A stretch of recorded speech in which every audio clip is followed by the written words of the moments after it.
Let's talk about the rank of a matrix. We've seen that the column space of a matrix A is the set of linear combinations of the columns. In the same way, the row space of a matrix A is the set of linear combinations of the rows. We denote the row space of A by this. Just call it row A, row space of A. Find bases for the row space of A, the column space of A, and the null space of A, where A equals this matrix. Here's how we do it. Elementary row operations do not affect the row space. So let's find the row echelon or reduced row echelon form of A. The non-zero rows form a basis for the row space of A. Here's the reduced row echelon form of A. The non-zero rows are this, this, and this. Therefore, since those are the non-zero rows of the reduced row echelon form, those are going to be a basis for the row space of A, just those three vectors. You can also write them as column vectors in this way. Now, I did it with the reduced row echelon form of A. We could just as easily have done it with the row echelon form of A. That would have been fine. Now let's find a basis for the column space of A. Recall that the pivot columns of A form a basis for column space of A. The reduced row echelon form of A is this. We've seen that before. These are the leading variables. Therefore, those columns are the pivot columns. So these are going to be the pivot columns of A. And the pivot columns of A form a basis for the column space of A. Therefore, the column space of A, or I should say a basis for the column space of A, looks like this.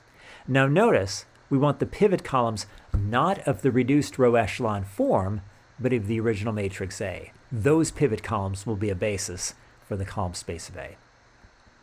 Now let's find a basis for the null space of A. The reduced row echelon form of A looks like this.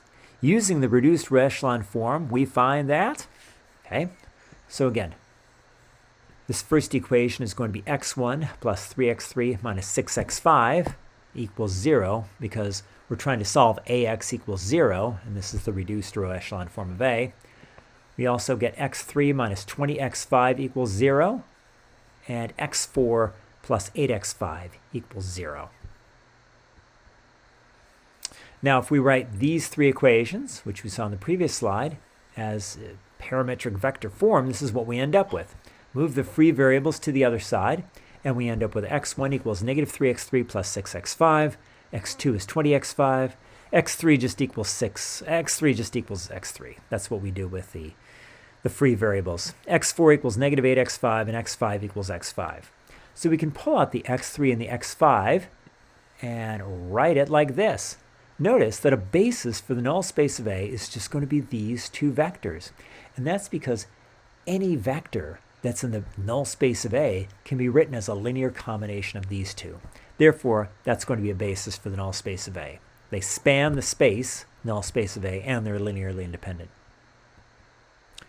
The dimension of the column space of A is called the rank of A. We denote this uncreatively by rank A. What's the dimension of the column space of A? That's going to be 3. Here's why. Because we saw that a basis for the column space of A has 3 vectors in it. Therefore, the dimension of the column space of A is 3. That is, what is the rank of A? That's also going to be 3, because the dimension of the column space is what we call the rank. What is the dimension of the row space of A? That's also 3. Here's why. Because when we found a basis for the row space of A, we found that it had 3 vectors in it. Therefore, the dimension of the row space of A is 3. So notice, the dimension of the column space and the dimension of the row space are both 3. Coincidence? I think not. It's always true that the dimension of the column space equals the dimension of the row space. Here's why. The non-zero rows of the reduced row echelon form of A are a basis for the row space of A. Okay, we saw that earlier. This row, and this row. Each of these rows corresponds to a leading variable. Okay, this one, this one, this one. So, the number of leading variables, namely 3, equals the number of non-zero rows in the reduced row echelon form of A, equals the number of vectors in a basis for row space of A. All of those are going to be 3. Similarly, the pivot columns of A form a basis for the column space of A. This is A. Okay, so we know these are going to be the pivot columns, or really, these are the leading ones, and they correspond to pivot columns. So that means we've got 3 pivot columns. That's going to be a basis for the column space of A. Each pivot column corresponds to a leading variable. So the number of leading variables, namely 3, equals the number of pivot columns of A equals the number of vectors in a basis for the column space of A. So notice the number of leading variables equals the number of vectors in the row space of A, and the number of vectors in, I should say the number of vectors in a basis for the row space of A, and it also equals the number of vectors in a basis for the column space of A. What is the dimension of the null space of A? That's 2. Here's why. Because when we found a basis for the null space of A, it had 2 vectors in it.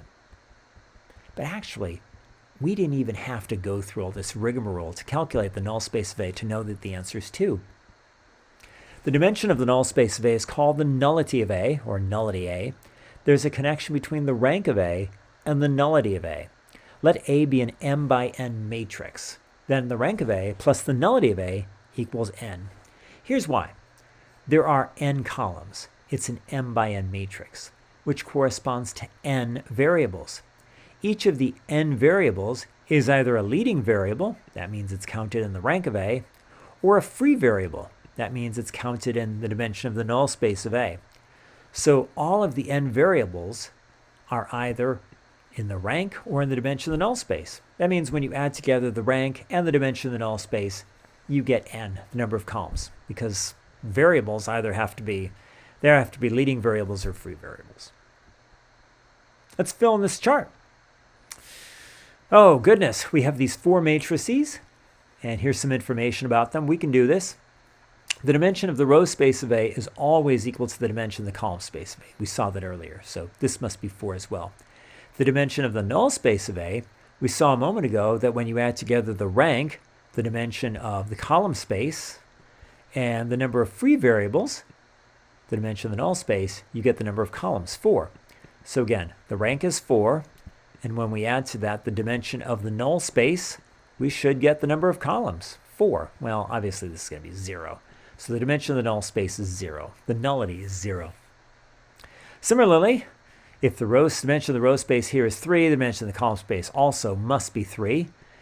And 3 plus what is going to be 4? 3 plus 1 is going to be 4. So the dimension of the null space of A is going to be 1.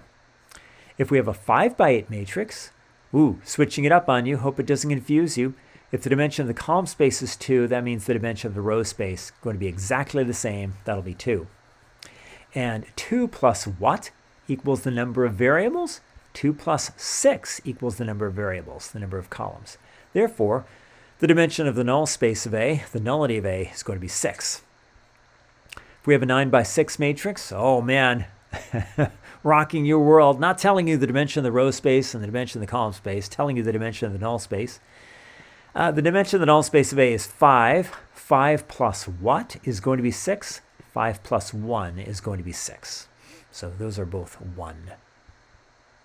We can add some statements to the invertible matrix theorem, that monster theorem that we've been looking at that seems to have 1,000 statements that are logically equivalent.